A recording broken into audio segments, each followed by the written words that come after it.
Chair recognizes Mr. Barletta. Thank you, Mr. Chairman. And Secretary Kelly, thank you for your service to our country, and thank you for testifying again today. As usual, when we talk about illegal immigration, it's always talking about the illegal immigrant.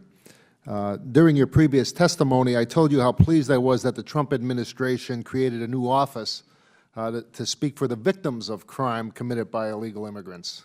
That's one of the reasons I feel so passionate about why we need to enforce our immigration laws. My city of Hazleton, which I was mayor of, had a serious illegal immigration problem that brought with them drugs, gangs, identity theft, other crimes, and I had to deal with that every day. Everyone talks about the illegal alien, but very seldom do we ever talk about the victims. No one has compassion for the victims of these crimes, and we must speak for them, and I'm thankful that the Trump administration is doing that. When I was mayor, I remember sitting with the family of Derek Kishline, a 29-year-old father of 3 little children who was shot and killed by head of the Latin Kings who was in the country illegally, arrested 7 times before he took the life of Mr. Kishline. I had to sit with Mr. and Mrs. Kishline. I met the family of Carly Snyder, a 20-year-old beautiful girl studying to be a veterinarian. Her father told me the story about his daughter. Her next-door neighbor was in the country illegally, arrested and left go arrested in a sanctuary city, left go, breaks in his daughter's house and stabs her 37 times. As the father is telling me this, a tear's rolling down his cheek. He said, "I came to shake your hand because you're speaking for my daughter Carly now." I have never forgotten that. So I understand that there's nothing we can do to bring these people back. I know there's nothing that we could do that will ever relieve the pain that they still feel with. But I understand that the budget request includes funding with ICE to support the Victims of Immigration Crime Engagement Office, also called VOICE.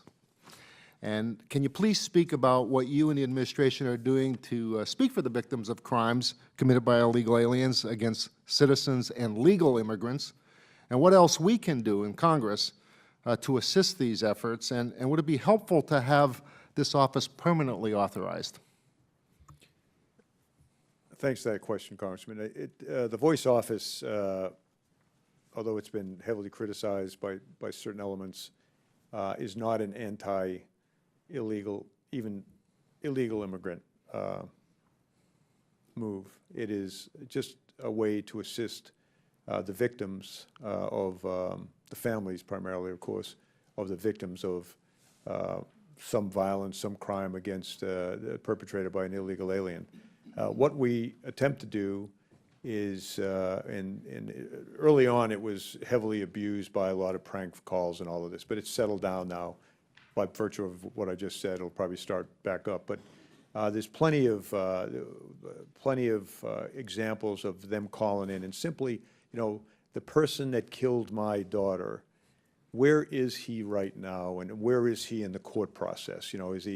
Has he been sentenced to life or death like he should be, or has he gotten 20 to 40, or is he walked? And that's what we do to a large degree. Others will call and ask for counseling help and that kind of thing. We can take care of that in terms of direct them in the right direction. So I mean, I was kind of surprised. I've been surprised a lot of things since I've been in this job about the outcry against it, because it was billed as anti-immigrant, and of course, we're not anti-immigrant. We're anti, if you will, illegal immigrant.